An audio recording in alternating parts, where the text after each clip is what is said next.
வாஸ்து விதிமுறை வகுப்பு 2026 வருகிற மார்ச் 25 முதல் 31 வரை 7 நாட்கள் ஜூம் ஆன்லைன் வாயிலாக நடைபெற இருக்கு. ஸ்கிரீன்ல தெரிகிற நம்பருக்கு கால் பண்ணி உடனே முன்பதிவு செய்து கொள்ளவும். ஸ்ரீ குருப்பியோ நமஹா, ஸ்ரீ மாத்ரே நமஹா, ஓம் அகத்தீசாயி நமஹா. இறை அடியார்கள் அனைவருக்கும் அன்பான வணக்கங்கள். பொதுவா இன்றைய கால சூழல்ல ஒருத்தர் இடம் வாங்கணும் அப்படின்னாலும் ஒரு இடத்தை விற்கணும் அப்படின்னாலும் அதிகப்படியான போராட்டம் இருக்கிறத தான் நாம பார்த்துக்கிட்டு வரோம். பொதுவா ஒரு மனிதனுக்கு இடம் அமையணும் அப்படின்னா செவ்வாய் பகவானும் புத பகவானும் ஒரு ஜாதகத்துல வலுவாக இருக்கணும். இவர்கள் தோஷம் அடைஞ்சிருந்தா அவர்களால என்ன பண்ண முடியாதுன்னா தனக்குன்னு ஒரு சொந்த இடத்தை சட்டப்பூர்வமாக அனுபவிக்க முடியாது. அது ஏதோ ஒரு வகையில ஒன்று விரயமாக்கி கொண்டே இருக்கும், இல்லை சட்ட சிக்கலோடு இருந்து கொண்டே இருக்கும். நடைமுறை பிரச்சனைகள் நிறைய இருக்கிறது தான் இந்த இரண்டு கிரகங்கள் நமக்கு வலியுறுத்துகிறது. அதன் அடிப்படையில் ஒருவருடைய பிறந்த ஜாதகத்துல செவ்வாய் பகவான் கேதுவோடும் சனியோடும் இருக்கிற பட்சத்தில், புத பகவான் சனியோடும் கேதுவோடும் இருக்கிற பட்சத்தில் கட்டாயமாக அவர்களுடைய வாழ்க்கையில இந்த பூமி சம்பந்தப்பட்ட விஷயம் அவர்களுக்கு நன்மையாக இருப்பதை நான் பார்க்கல.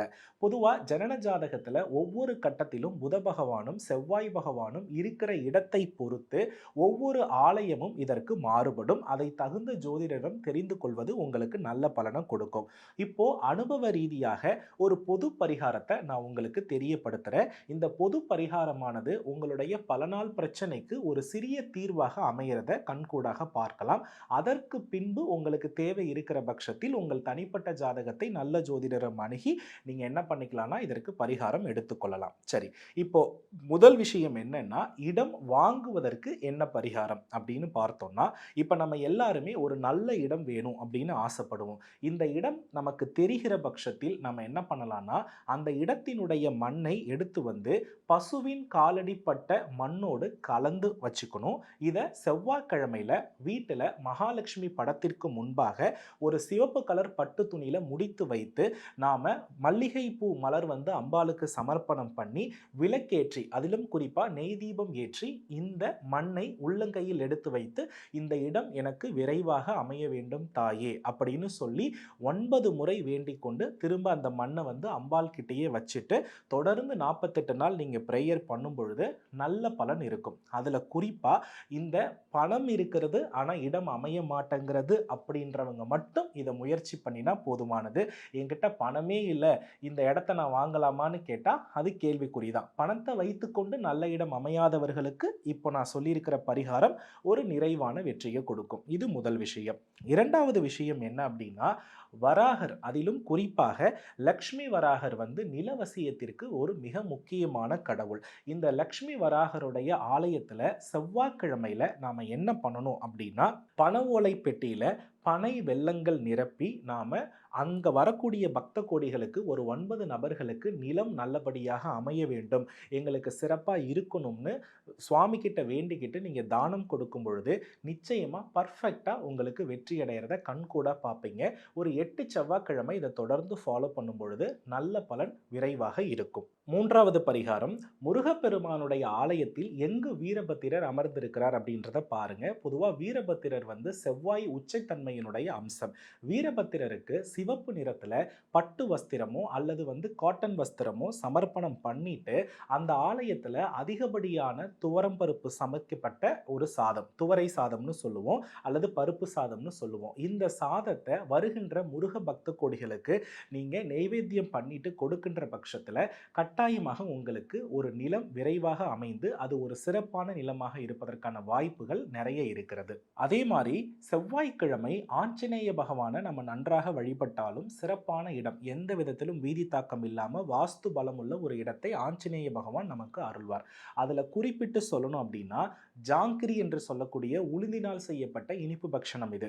இந்த இனிப்பு பக்ஷணத்தை ஆஞ்சநேயருக்கு நாம வந்து சுத்தமா செய்து நெய்வேத்தியம் பண்ணிட்டு வருகின்ற பக்தர்களுக்கு செவ்வாய்க்கிழமையில அங்கே ஆலயத்திலேயே விநியோகம் செய்யும் பொழுது நமக்கு நல்ல இடங்கள் கிடைக்கும். இப்போ நான் சொல்லியிருக்கிற பரிகாரங்கள் அத்தனையுமே செவ்வாய்க்கிழமைகளில் நீங்க முயற்சி செய்து பண்ணும் பொழுது நிலவசியம் உங்களுக்கு சிறப்பாக அமைந்து அதில் வெற்றி அடைகிறதுக்கான வாய்ப்புகள் நிறைய இருக்கிறது. அடுத்து இடம் விற்பதற்கான பரிகாரங்கள். பொதுவாக இடம் விற்கிறதுக்குன்னு நிறைய நபர்கள் முயற்சி பண்ணி கோர்ட்டு கேஸ் இந்த மாதிரி பிரச்சனைகளில் நிறைய பேர் தவிச்சுக்கிட்டு இருப்பீங்க.